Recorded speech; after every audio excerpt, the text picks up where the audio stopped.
Sa kanilang laban, maraming yelo ang nabuo sa paligid. Pinanood ni Sang at Sal si Sohan, at naisip ni Sal na may pag-aalala, ang mga ice arts niya ay kamangha-mangha. Kung magpapatuloy ito, magkakaroon ng kahinaan si Hang dahil bumabagal ang kanyang reaksyon. Ngumiti si Kino at tumalon mula sa kanyang pwesto, sabay hawak sa espada ni Sohan. Nalito si Sohan sa nangyayari, at ngumiti si Kino habang ginagawang yelo ang espada at mga kamay ni Sohan. Sinabi ni Kino, pinupuri kita dahil hindi mo binitiwan ang iyong armas, pero tapos na ito. Nakatingin si Sohan sa kanyang mga bisig na unti-unting nagyayelo, habang si Chanek naman ay ngumiti at nagsabi, tapos na. Biglang naging kulay ube ang mga mata ni Sohan, puno ng galit. May umubo ng malakas, at naguluhan sina Chanbik at Sword Lord. Si Kino ay biglang sumakit ang lalamunan at inubo ng malakas habang hawak ang kanyang mukha. Na-freeze ang mga braso ni Sohan, ngunit si Kino ay naupo na sa lupa. Mula sa bibig ni Sohan ay lumabas ang kulay ube na likido, at ngumiti siya sabay sabi, "Ju Kino, yan ang lasa ng alak mula sa unorthodox factions." Nagulat sina Chanbik, Sword Lord, at Wind Lord. Naisip ni Chanek nang may pagkagulat, alak ba ang ininom niya kanina? Hindi yun alak kundi lason. Nagsimula ng magpanak si Kino at naisip, nakalimutan ko. Ang bastardo ito ay disipulo ng Venom Demon. Sunog ang mukha ni Kino dahil sa lason, at sinabi ni Sohan, ang ikatlong anak ay nalasan gamit ang gamot, at ngayon ang pangalawa ay nalasan gamit ang alak. Gusto mo bang hulaan kung paano matatapos ang buhay ng panganay? Galit na galit si Chanbik at puno ng pagnanasa sa paghihiganti habang nakatitig kay Sohan. Samantalang si Kino, halos mamatay na, ay nagsimulang umubo ng dugo. Habang nararamdaman ni Kino ang lason na kumakalat sa kanyang katawan, inisip niya, tapos na. Kumakalat na ang lason sa buo kong katawan sa pamamagitan ng aking balat. Mahigpit niyang pinigilan ang kanyang mga kamao sa galit at sumigaw, "Hainim!" Tumalon siya patungo kay Sohan at sinabi, "Kunin mo ito mula rito." Mahigpit niyang hinawakan ang kamay ni Sohan at sinabing agresibo, "Mamamatay tayong magkasama." Nagumpisang umikot ng mabilis ang yelo sa kanilang paligid. Si Chanek, habang nakapikit, ay nagsabi, "Kino, huwag kang mag-alala." Pagkatapos, binuksan niya ang kanyang mga mata at tumawa ng may kasamaan, sabay sabing, "Matutupad ko ang hindi mo nagawa." Si Kino, sa huli, ay sumang-ayon at tuluyang nagyelo.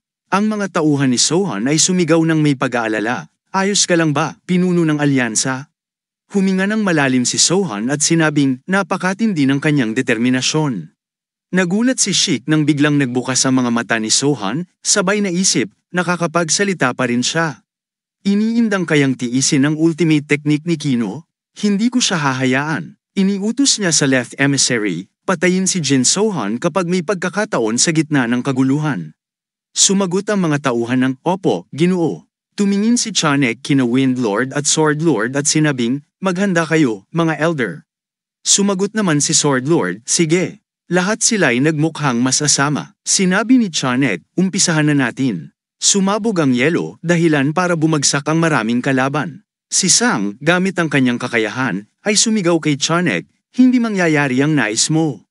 Tahimik lang si Chanek, puno ng galit, habang ang White Heaven Demonic Cult ay sumugod sa unorthodox faction.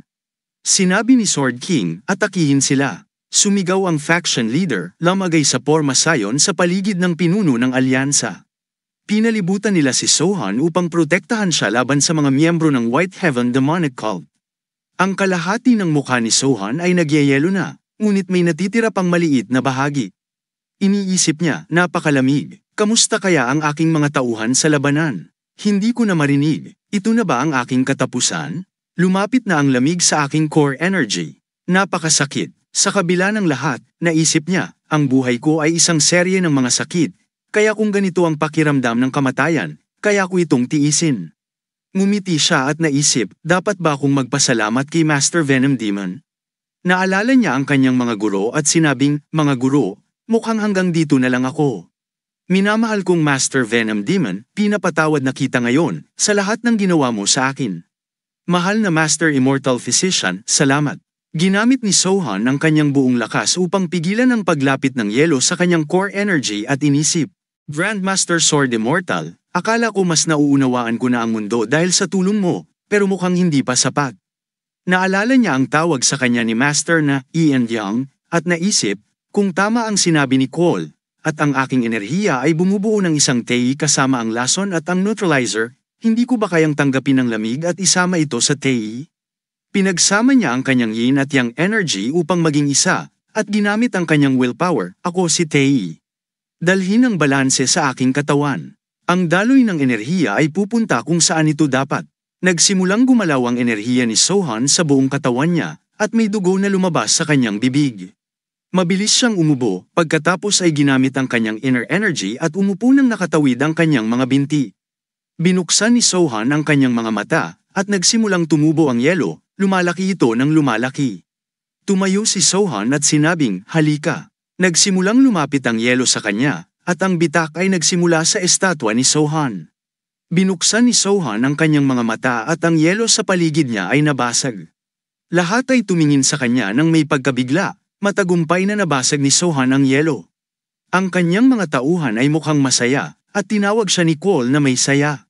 Tumingin si Sohan sa kanya nang may pailes na tingin at ngumiti. Si Chanbik ay tumingin sa kanya at nag-isip, paano siya nakatakas sa snowless solitude. Tumingin si Sohan sa mga patay na katawan ng White Heaven Demonic Cult at sa kanyang mga tauhan, ngunit ang mga miyembro ng White Heaven Demonic Cult ay marami. Tumingin si Sohan sa kanyang mga tauhan at nagsabi ng may ngiti, magaling kayong lahat. Mukhang sinisira ng ating unorthodox na pangkat ang White Heaven Demonic Cult. Tumingin ang mga ito kay Sohan na may ngiti at itinaas ang kanilang mga espada ng masaya. Si Chanbik ay tumingin sa kanya at nag-isip, hindi ko alam kung paano siya nakatakas, pero sigurado akong mahina na siya. Ngayon na ang oras. Tumakbo ang left emissary patungo kay Sohan na may daladalang mga espada para sa atake. Tumingin si Sohan sa kanya. Dalawang anino ang lumitaw sa likod ng left emissary. Tumingin si Sohan sa kanila at ngumiti. Ang mga anino ay hinawakan ng left emissary sa balikat. Nagulat ang left emissary sa kanila. Pinunit siya ng mga anino sa 2 piraso at itinapon siya. Ibinalik ni Sohan ang kanyang espada sa kanyang sword shield. Nakatayo ang 2 lalaki sa harap niya, ang kanilang mga kamay ay puno ng dugo. Sila ang Venom Demon at ang immortal na manggagamot. Si Chanbik ay tumingin sa kanila nang may pagkagulat at nag-isip, kailangan pang makialam ng mga Demon Immortal sa huli. Ipinfolded ni Sohan ang kanyang mga kamay at nagsabi ng may ngiti, binabati ko ang aking mga guro. Tumingin sila sa kanya at ngumiti. Ang kanyang mga tauhan ay tumingin sa kanila nang may pagkagulat at nag-isip, mga masters ng mga lider ng alyansa, sila na ang mga Demon Immortals. Nakanganga si Sang sa kanilang nakita. Nagulat din ang mga miyembro ng White Heaven Demonic Cult at tumingin sa kanila. Si Chanek ay nag-isip ng galit, mga matandang malupit. Tumingin ang Venom Demon kay Sohan at nagsabi, ayos lang. Ano ang halaga ng mga asal sa ganitong sitwasyon? Sumagot si Sohan ng may ngiti, sige. Tumakbo ang Windlord patungo sa kanila kasama ang kanyang grupo at nagsabi ng galit, ano bang ginagawa niyo? Huwag lang basta manood, patayin sila agad. Tumakbo sila patungo kay Sohan at sa mga Demon Immortals. Tumingin ang Venom Demon sa kanila at nagsabi ng galit, may lakas ba kayong makialam sa muling pagkikita namin ng aming disipulo? Nagpakalat siya ng maraming lason. Nahulog ang mga tao ng White Heaven at ang Windlord ay bumagsak din ng masama. Humawak si Chanek sa kanyang mukha at sumigaw, may lason. Lumayo, nagkalat ang immortal na manggagamot ng mga antidote sa lason sa paligid ng mga tauhan ni Sohan. Tumingin si Chanek sa sitwasyon at nag-isip ng galit, lason ng Venom Demon, hindi nila ito kayang tiisin. Kailangan kong makalabas dito, sumigaw siya ng galit, gumawa ng distansya. Lumayo, nagsimula silang tumakbo palayo sa kanila. Ang mga miyembro ng unorthodox na pangkat ay tumingin sa kanila at nagsabi ng galit, mga bastardo. Saan kayo pupunta? Itinaas nila ang kanilang mga paa, ngunit tumingin sila kay Sohan at sa mga Venom Demon. Ngumiti si Sohan at nagsabi, huwag kayong mag-alala tungkol sa lason. Tumingin sila kay Sohan na may ngiti at tumakbo patungo sa mga miyembro ng White Heaven Demonic Cult. Naiwan si Sohan kasama ang kanyang mga guro sa likuran. Tiningnan ng immortal na manggagamot si Sohan. At sinabi ng immortal na manggagamot kay Sohan, tingnan natin kung kumusta ang iyong katawan. Sumagot si Sohan, sige. Sinuri ng immortal na manggagamot ang pulso niya sa daliri ng paa at sinabi, kakaiba, parang nawala na ang lason sa iyong katawan. Nagulat ang Venom Demon at nagtanong na wala na. Sumagot siya, oo, at tumingin kay Sohan, paano mo nararamdaman ang iyong katawan? Sumagot si Sohan ng may ngiti, napakagaan, para akong naipanganak muli. Tumingin ang immortal na manggagamot sa kanya at sinabi ng may ngiti, hindi ko alam kung paano mo ito naresolba. Siguradong napakaswerte mo. Ngumiti si Sohan at sinabing tila, mas mabuti sigurong magpahinga ka ngayon, ngunit inaasahan kong hindi mo gagawin dahil ang iyong mga tauhan ay nakikipaglaban. Tumingin ang Venom Demon sa kanya at sinabi, huwag mag-alala, medyo magkakaproblema ang White Heaven Demonic Cult. Tumingin si Sohan sa kanya at naisip na tiyak na naglagay siya ng lason sa Heaven Demonic Cult, kaya sila ay natatalo laban sa unorthodox na pangkat. Nang muling buksan ni Sohan ang kanyang mga mata, sinabi ng immortal na manggagamot, tigil na ang pag-aalala sa iyong mga tauhan at mag-meditate ka ng kaunti. Kailangan mong i-stabilize ang iyong chi. Tumingin si Sohan sa kanya at nagsabi, naiintindihan ko. Umupo si Sohan sa lupa, pawang nakapatong ang mga binti at isinara ang kanyang mga mata. Tiningnan siya ng Venom Demon at ng immortal na manggagamot, na nag-iisip ang immortal na manggagamot, tiningnan namin ang buong Django dahil sa lason, ngunit siya ang nag-aalaga nito. Napakabiyaya talaga niya, hindi ba? Tumingin ang Venom Demon sa kanya at nagsabi, nasayang ang oras natin, hindi ba? Naisip ni Sohan ang mga salita ng Venom Demon nang sabihin niyang siya ay swerte. Naisip ni Sohan, swerte? Ang inner energy orb ng twin-headed snake at ang peach ni Son Wukong na nakain ko noong bata pa ako ay nagbigay sa akin ng pambihirang kakayahang magpagaling. Ang mga sakit na dulot ng Master Venom Demon ay nagbigay sa akin ng matinding sakit, ngunit naging pundasyon ito ng aking martial arts. Patuloy na nagbigay ang iba't ibang milagrosong gamot ng immortal na manggagamot upang buhayin ako mula sa lason. Ang mga alaala ng pagmamahal ng mga miyembro ng Mystic Lunar Troop ay tumulong sa akin upang matiis ang mga masakit na sandali. Naunawaan ko ang Tei sa pamamagitan ng espada ng immortal. Nakilala ko si Cole at nakatanggap ng layunin na pananaw sa aking kondisyon, na tumulong sa akin na makahanap ng sagot kung paano makakatakas sa Snow Clay Solitude. Maaari ko bang tawagin ang lahat ng ito na swerte? Binuksan ni Sohan ang kanyang mga mata. Hinawakan siya ng immortal na manggagamot sa balikat at sinabi ng may ngiti, mas matatag ka na ngayon. Tumingin si Sohan sa kanya ng pailes at ngumiti. Biglang may pumasok sa isip niya at inalis ang mga damit mula sa dibdib ni Sohan. Napatingin din si Sohan sa kanyang katawan nang may pagtataka. Tiningnan ng immortal na manggagamot ang kanyang katawan at naisip na wala na ang mga peklat niya. At sinabi ng may ngiti, Sohan, congratulations. Nakamit mo ang metamorphosis. Lahat ng iyong mga sugat ay tiyak na nawala kasama ang lason. Sumagot si Sohan ng may ngiti, salamat. Tumingin ang immortal na manggagamot sa Venom Demon at sinabi, Venom Demon, wala ka bang masasabi?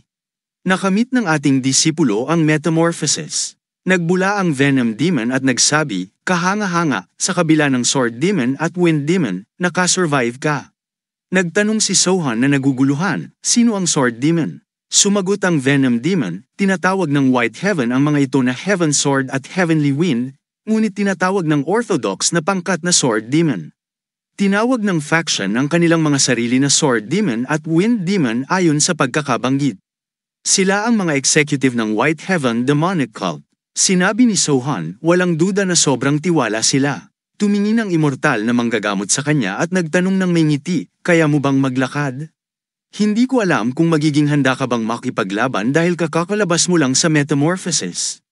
Si Sohan ay tumingin at humawak sa kanyang espada at nagsabi ng may ngiti, kailangan kong tapusin ang laban na ito. Tumingin ang immortal na manggagamot sa kanya at nag-isip ng may ngiti, talagang mahirap maunawaan ang kapalaran. Nasa bingit siya ng kamatayan sa loob ng mahabang panahon, ngunit ngayon siya na ang leader ng unorthodox na faction na pinagtatawanan ang demonic cult. Tinanong ni Sohan sila ng may ngiti, mga guro, makikipaglaban ba kayo sa aking tabi? Ngumiti sila at sumagot, tara na. Tumingin si Sohan sa kanila na may ngiti at nagsabi, oo, master. Sabay-sabay silang tumalon. Lahat sa larangan ay naglalaban at ang mga boses ng patayin sila at mamatay ay patuloy na naririnig. Biglang may isang tao ang lamandang sa gitna nila at pumatay ng maraming tao. Lahat ay tumingin sa kanya, ang mga tauhan ni Sohan ay nakatingin din sa kanya nang may pagkalito. Si Sohan ay nakatayo sa pagitan nila, hawak ang kanyang mga espada. Mahigpit niyang hinawakan ang kanyang mga espada at mabilis na umatake sa mga miyembro ng White Heaven Demonic Cult. Mabilis na umuusad si Sohan at pinapatay sila. Masayang sinabi ng kanyang mga tauhan, bumalik na ang leader ng alyansa. Itulak sila pabalik. Mas masiglang nakipaglaban sila sa mga miyembro ng White Heaven Demonic Cult habang sumisigaw ng patayin sila. Biglang lumitaw ang immortal na manggagamot at ang Venom Demon at umatake sa kanila. Nakatayo sila sa lupa sa harap ng mga miyembro ng White Heaven Demonic Cult. Tumalon sila at umatake. Tumingin si Chanek sa likuran at nag-isip ang mga Demon Immortals. Pagkatapos ay tumingin siya kay Sohan na pinapatay ang kanyang mga tao at nagalit, Jin Sohan, ang Jongan Sect at maging ang Mounte Sect. Nagpasabog siya ng suntok sa galit at itinulak si Sang pabalik. Tumingin siya kay Sang na may galit at ang bastarding ito. Inisip niya, akala ko si Jin Sohan lang ang dapat kong alalahanin, pero ito ay isang pagkakamali sa paghatol. Sumigaw si Chanek ng galit, lumikas. Tumingin ang Windlord at Swordlord sa kanya ng may pagkalito at nag-isip, tumalon sila pabalik at sumigaw ng malakas, lumikas. Retreat. Nakinig ang mga miyembro ng White Heaven Demonic Cult at nagsimulang tumakbo pabalik. Ang mga miyembro ng unorthodox na faction ay sumigaw ng malakas, habulin sila, at tumakbo patungo sa kanila at nagsimulang patayin ang mga ito. Ang buong larangan ay napuno ng dugo. Tumingin ang immortal na manggagamot kay Sohan at nagsabi, tama na. Kung hahabulin pa natin sila, mas marami pang casualties ang magiging resulta ng iyong mga tauhan. Tumingin si Sohan sa kanya at sumagot, oo, Master. Tumingin si Sohan sa kanyang mga tauhan at sumigaw ng malakas, tigil na ang paghahabol. Faction Leader, huwag. Sabi niya, tigil na ang paghahabol. Tumingin ang Venom Demon kay Sang at nagsabi, ang paraan ng kanyang pakikipaglaban ay nagpapaalala sa akin ng Berserk Demon. Sumagot si Sohan, siya ang Berserk Demon. Nagsusuot siya ng maskara ng balat. Nagsalita ang Venom Demon, narinig ko na pinatay mo siya. Ang Berserk Demon ay nakikinig sa kanila ng nahihiya at galit. Tumingin si Sohan sa kanya at nagsabi ng may ngiti, siya ang aking kaliwang tagapangalaga. Tumingin ang Venom Demon sa kanya ng may pagkagulat at tiningnan siya sa pailes na may galit. Naisip ng Demon Immortal ng may pagkagulat, may Berserk Demon siya bilang kanyang tauhan. Tumakbo ang mga tauhan ni Sohan patungo sa kanya at nagsabi, leader ng alyansa. Tumingin ang mga Demon Immortal sa kanila at sinabi kay Sohan, uunahan na kami. Tumingin si Sohan sa kanila at nagsabi ng may ngiti, sasabay ako sa inyo. Pagkatapos ng lahat, bumalik na ang aking mga tauhan. Tumalon sila at lumipad sa himpapawid. Nagsimula ang mga tauhan ni Sohan na tumayo sa paligid niya, at ang mga miyembro ng Jongan Sect ay nakatayo sa likuran nila. Lahat sila ay nakangiti sa kanilang tagumpay. Sumigaw si Sohan ng malakas, makinig kayong lahat. Napagtagumpayan ng ating unorthodox na faction ang White Heaven Demonic Cult. Masayang itinataas ng lahat ang kanilang mga espada. Si faction leader Go ay umupo sa kanyang mga tuhod at sumuntok sa lupa, sabay sabi ng masaya, leader ng alyansa, mula ngayon, ikaw ang aking Panginoon. Mananatili akong tapat sa iyo sa parehong kaluwalhatian at hirap. Sumunod ang lahat kay Go at sabay-sabay na nagsalita, mananatili kaming tapat sa iyo. Tumingin si Lim, ang leader ng Jongan Sect, sa kanila nang may gulat at sinabi, anong tanawin? Tumingin si Sohan sa kanila nang may ngiti at sinabi, sige, ako si Jin Sohan. Nanunumpa akong pangunahan kayong lahat. Tayong lahat dito ay magkasama hanggang sa kamatayan. Masayang itinataas ng lahat ang kanilang mga espada. Tumingin si Lim sa kanila nang may ngiti, at si Sal ay nakatingin din sa kanya nang may ngiti. Ang mga miyembro ng HCT at Jongan Sect ay nagtinginan sa isa't isa ng may galit. Tumingin si Sang kay Sohan ng may ngiti, at si Gusa ay nakatayo sa likuran ni Sang at umiiyak. Tumingin si Sang sa kanya at nagtanong ng galit, bakit ka umiiyak? Ikaw na baliw, isang ganap na matanda ka na. Umiiyak si Gusa ng malakas. Tumingin si Sang sa kanya at nagtanong, ano ba ang problema, Gusa? Bakit ka umiiyak? Si Gusa ay umubo at nagsabi,